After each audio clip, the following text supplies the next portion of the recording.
जय गुरुदेव। आज हम लोग 12 ज्योतिर्लिंगों में सबसे प्रतिष्ठित एवं भारतवर्ष के पश्चिमी क्षेत्र में अपने दिव्य आलोक के साथ प्रतिष्ठित नागेश्वर ज्योतिर्लिंग की चर्चा करने जा रहे हैं। संपूर्ण ज्योतिर्लिंगों में यह नागेश्वर ज्योतिर्लिंग भगवान की असीम कृपा से युक्त है। भगवान शिव शंकर यहाँ सदैव ही प्रतिष्ठित रहते हैं।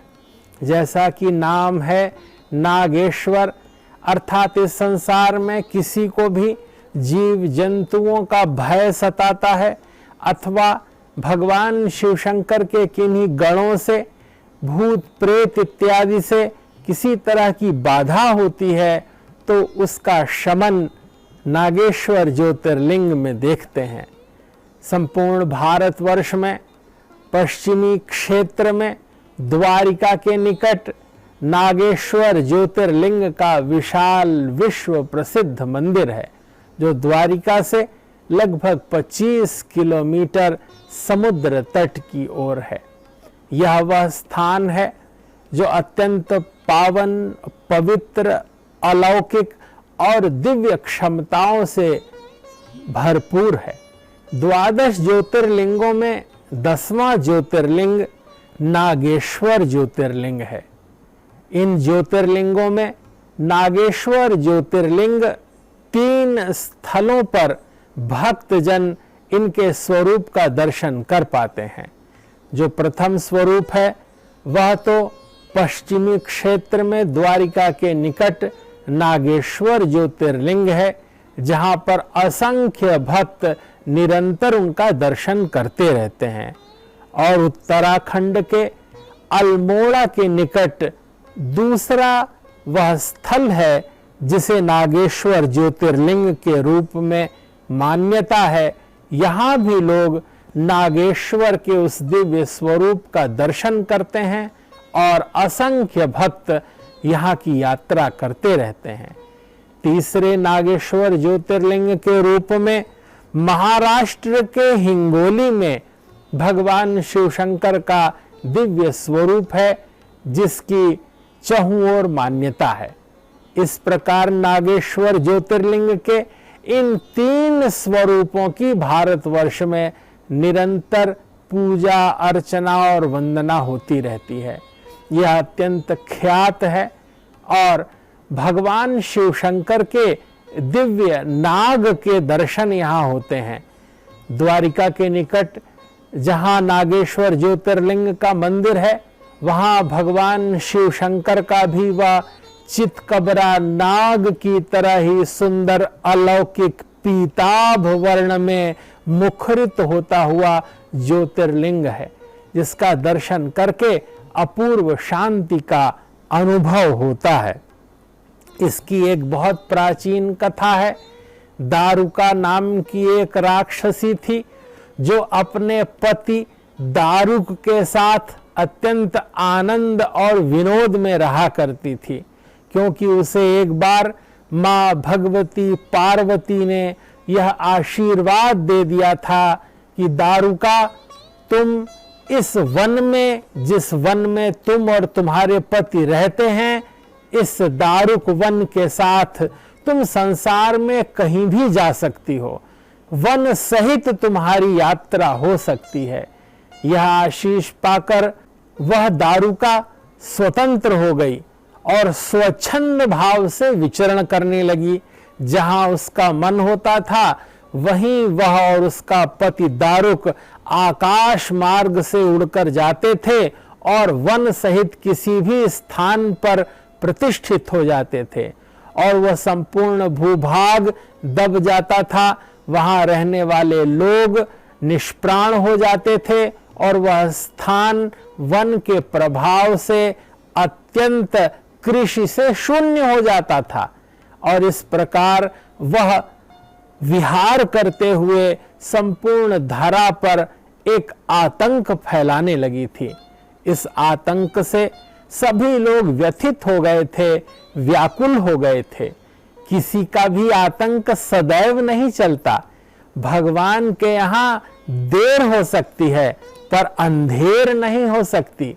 सभी ऋषि गण, मुनि, तपस्वी, साधु, सन्यासी, ब्रह्मचारी और यति वृंद सभी लोग इस प्रकार दारुका और उसके पति दारुक के द्वारा मचाते हुए उत्पात से व्याकुल थे और इस उत्पात से बचने के लिए वे सब औरव ऋषि के यहाँ गए और औरव ऋषि से प्रार्थना की। ऋषि का तो सहज स्वभाव था, वे लोक कल्याण के लिए उन्होंने दारुका को शाप दे दिया कि ये राक्षस वंशीय अगर अकारण ही सात्विक जनों को कष्ट पहुंचाएंगे तो ये नष्ट हो जाएंगे।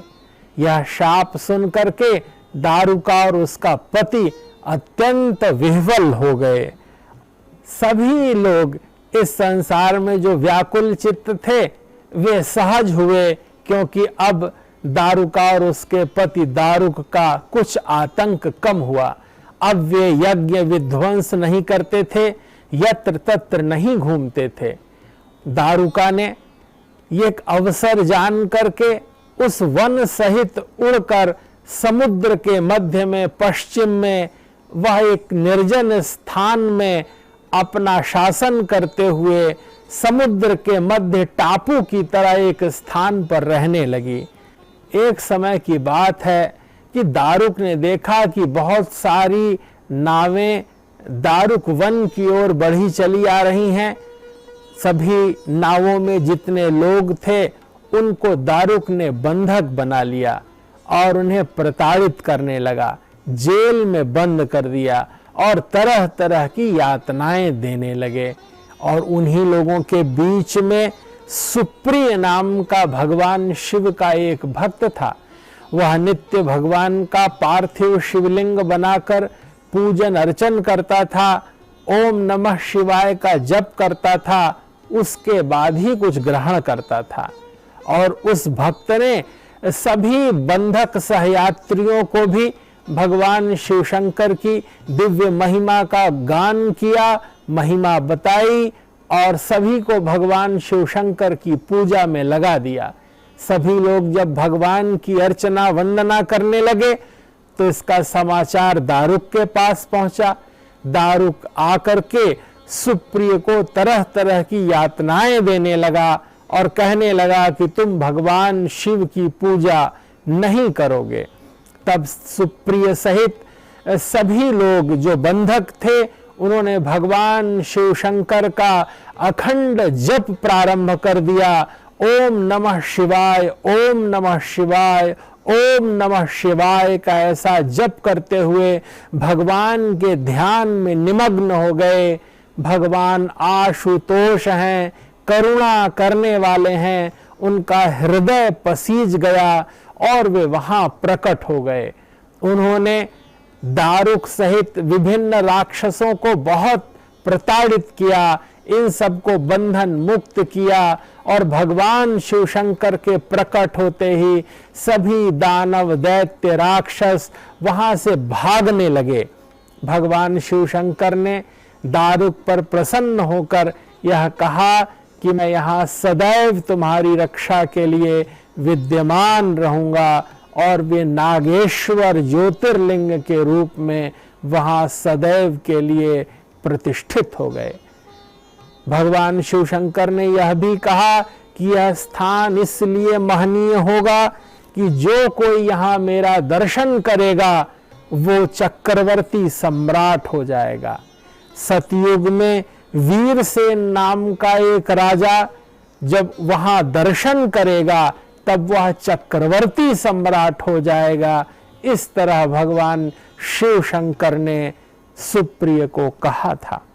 नागेश्वर ज्योतिर्लिंग जो अपनी विभिन्न महिमा के साथ दिव्य अलौकिक भगवत भक्ति का विस्तार कर रहा है, किसी भी व्यक्ति को कोई सर्प दंश हो अथवा काल सर्प योग से कोई व्यथित हो अथवा किसी भी तरह की पैशाचिक वृत्तियों के द्वारा वह अभिमंत्रित हो, तो वह दारुका वन में भगवान नागेश्वर का दर्शन करके प्रभु की पूर्ण कृपा प्राप्त कर सकता है।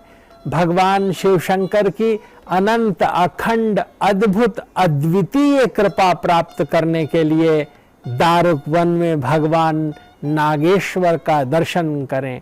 बोलिए नागेश्वर भगवान की जय। संपूर्ण विश्व में पूज्य महर्षि महेश योगी जी भगवान शिव शंकर की दिव्य अलौकिक और हरिहरात्मक अर्चना वंदना करा रहे हैं। इसीलिए क्योंकि हर द्वार भगवान शिव मुक्ति के द्वार हैं। वे इस शरीर की अंदर निहित आत्मा को मुक्ति प्रदान कर भगवान के श्री चरणार विंद तक ले जाते हैं। इसलिए वे हरण करने वाले हैं पापों का, तापों का, शापों का, अज्ञान का, अविद्या का और अलौकिक तेज की वर्षा कर देने वाले भगवान शिव की अर्चना हो रही है। पूज्य महर्षि महेश योगी जी संपूर्ण विश्व में भगवान शिव शंकर के इन दैवीय गुणों का आख्यान करते हुए 12 ज्योतिर्लिंगों पे अनवरत अनुष्ठान करवा रहे हैं। इसी श्रृंखला का विस्तार करते हुए आदरणीय ब्रह्मचारी डॉक्टर गिरीश जी भी अनवरत दैवीय अनुष्ठानों के माध्यम से ज्ञान का प्रचार प्रसार और भगवदीय कृपा का आलोक फैला रहे हैं। हम सब विश्व शांति की कामना करते हैं और ये भगवान से प्रार्थना करते हैं कि सभी लोग निरोगी रहें, स्वस्थ रहें, मन मानस अनुकूल रहे और भगवदीय कृपा का अनुभव हो। इन्हीं शुभ संकल्पों के साथ जय गुरुदेव, जय महर्षि।